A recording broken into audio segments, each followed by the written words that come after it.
Well, according to the Gospel of John, chapter 1, in the beginning was the Word. And would you agree the Word was pure? But there was darkness, and so the Spirit of God hovered over, the purity hovered over, and that which was dark became full of light. And then in the beginning was the Word, and the Word was God, and the Word was with God. And there was nothing was made except He made it. But for some reason, thank you, that which was pure, could you help me hold the mic? Thanks. That which was pure, we would agree, the Word was pure. In Him there is no darkness. There's only light in the Word. He's called the life expression. I'm in John's Gospel, chapter 1. And then He came into the world as light. He came back into the world as light, but men had become sullied. Our minds' closets became filled, discolored, muddled, dirty, filled with stuff and feelings and issues. But the Word became flesh, dwelt among us. He sent His Word to heal us. The beginning Word, the eternal. The eternal in the beginning, pure. Man, humanity, of which every time Pastor Reggie prays for humanity, that includes us. That doesn't exclude us, because we are yet humanity. We're not just praying for sinners. We're praying for humanity. So all of us who are human and have become sullied, He's praying that the purity that came into us in the beginning, that created us, would come back into us to such a degree that we would be purified. Experiment.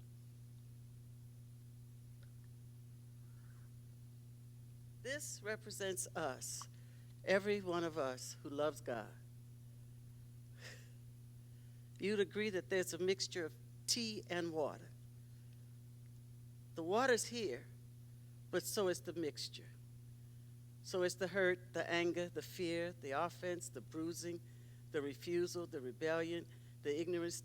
When I was on my face, my knees today, the Lord, oh my God, Reg, the Lord impressed upon me, saints, that all sin, no matter what you call it, is dishonor. It's dishonor and devaluing. We dishonor and devalue our relationship with God. We dishonor and devalue our own worth and beauty and handsomeness and strength and integrity as a person. We dishonor ourselves. We devalue, and then we commit treason in our arrogance, but it's all because we don't place enough value and honor on who we really are in God and who God is to us, because things have been mixed. And here comes God calling for the Word.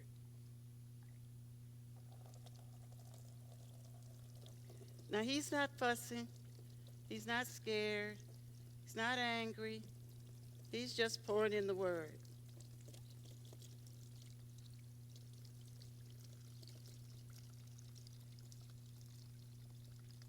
Now, you can see that while I'm pouring in the Word into this vessel that's sullied and mixed, what's occurring? It's lightening up. It's changing. But guess what else? It's being emptied. The reason it's lightening is because as the Word goes in, all the impurities, all the admixture, all the hard-heartedness, all the sullying, all the anger, all the fear, all the disappointment, all the bruising, all the hurt, all the scared, all the anxiety, it's all coming out. It's being transformed by the addition, by the entrance of the Word of God. I don't even have to pour anything out. I just have to keep pouring Word in.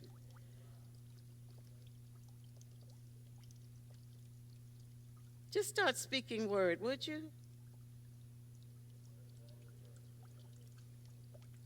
Ooh, blessed are the pure in heart, for they shall see God.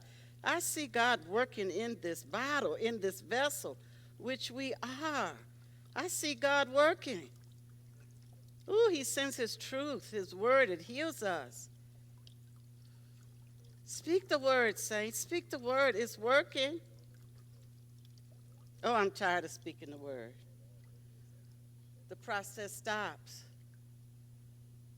But it was working. But I got tired. No, I wanted to keep working. Be not weary and well doing. For due season you will reap if you faint not. Oh, Lord, I ran out of word I know.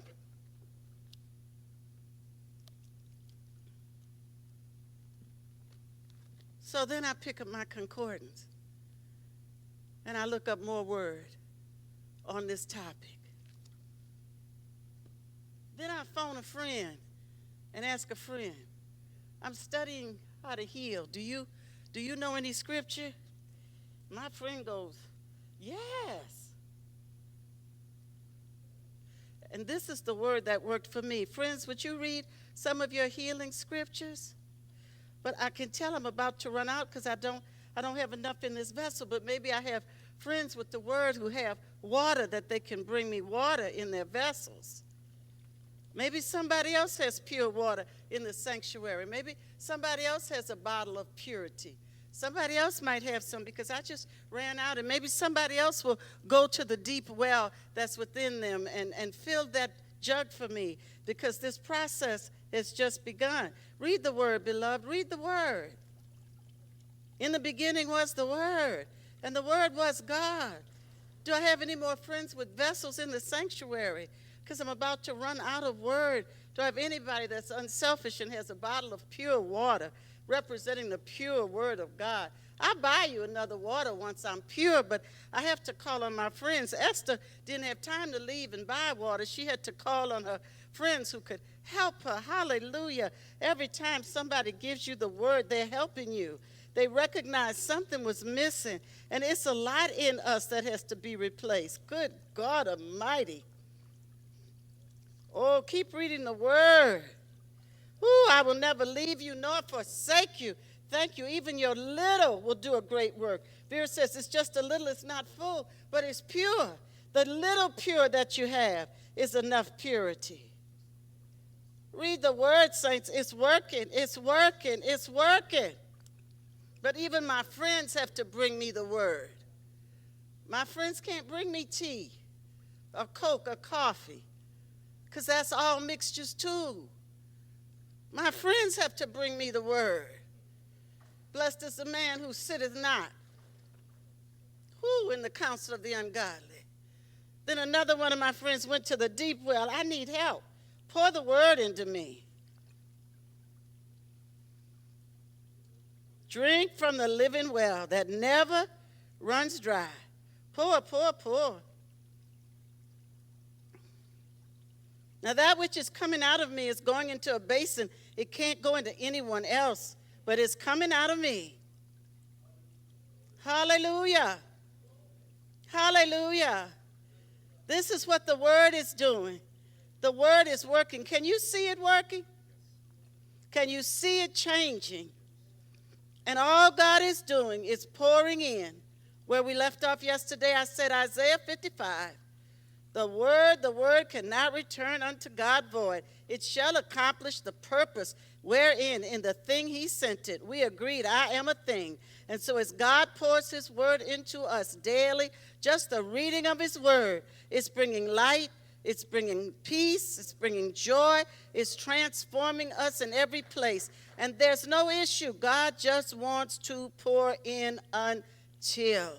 Now, I don't know how long it'll take to fill this to the brim and change it completely. But already in these few minutes, you can see it's changing.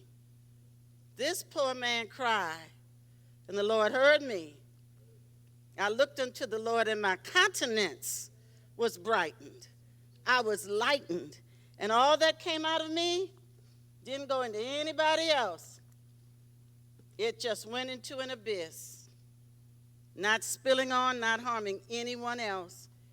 All of this is captured and carried away.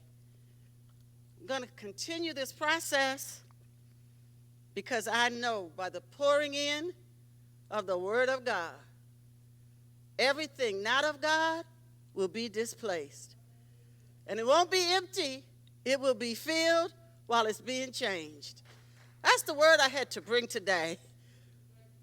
We shall be like him. We shall be transformed. We shall be living word, living epistles read of all men. And the darkness that they once saw, they'll see no more. Because the word of God will have cleansed us, changed us, lightened our load, brightened our countenance, and anybody who looks will be able to see. And when they say, what's going on with you? Don't say it's Planet Fitness. Don't say you changed your diet. Don't say I stopped drinking. Don't say I gave up sugar. Say I have been receiving the word of God in large enough doses to change everything that wasn't like God in me. This is the word of the Lord. Let us read our scriptures, Psalm 119, and the word today. Psalm 119, verse 49 through 56. Lord, never forget the promises you've made to me, for they are my hope and my confidence. In all my affliction, I find great comfort in all your promises, for they have kept me alive. No matter how bitterly the proud mockers speak against me, I refuse to budge from your precepts. Your revelation light is eternal. I am encouraged every time I think about your truth. Whenever I see the wicked breaking your laws, I feel horrible. As I journey through life, I put all your precepts to music. They become the theme of my joyous songs. Throughout the night, I think of you, dear God. I treasure your every word to me. All this joy is mine as I follow your ways. Proverbs 4:20 through 27. Listen carefully, my dear child, to everything that I teach you, and pay attention to all that I have to say. Fill your thoughts with my words until they penetrate deep into your spirit. Then as you unwrap my words, they will impart true life and radiant health into the very core of your being. So above all, guard the affections of your heart, for they affect all that you are. Pay attention to the welfare of your innermost being, for from there flows the wellspring of life. Avoid dishonest speech and pretentious words. Be free from using perverse words no matter what. Set your gaze on the path before you, with fixed purpose looking straight ahead. Ignore life's distractions. Watch where you're going. Stick to the path of truth, and the road will be safe and smooth before you. Don't allow yourself to be sidetracked for even one moment, or take the detour that leads to darkness. Father, today we petition for all of humanity to allow the purity of your word to purge their souls, their hearts, and their minds.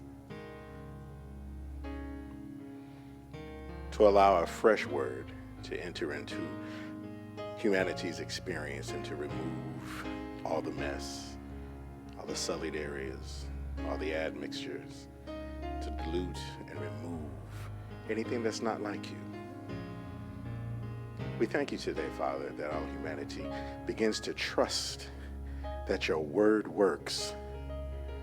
Your word works. Your word works in every situation, in every circumstance of your life. Oh, humanity, today, allow for the exchange and the transformation from a life you have experienced to a life that you are to inherit as a child of God. We thank you today, Father, for all the laborers who continue to pour in the word into all the lives of all the people in humanity. Continue to strengthen them.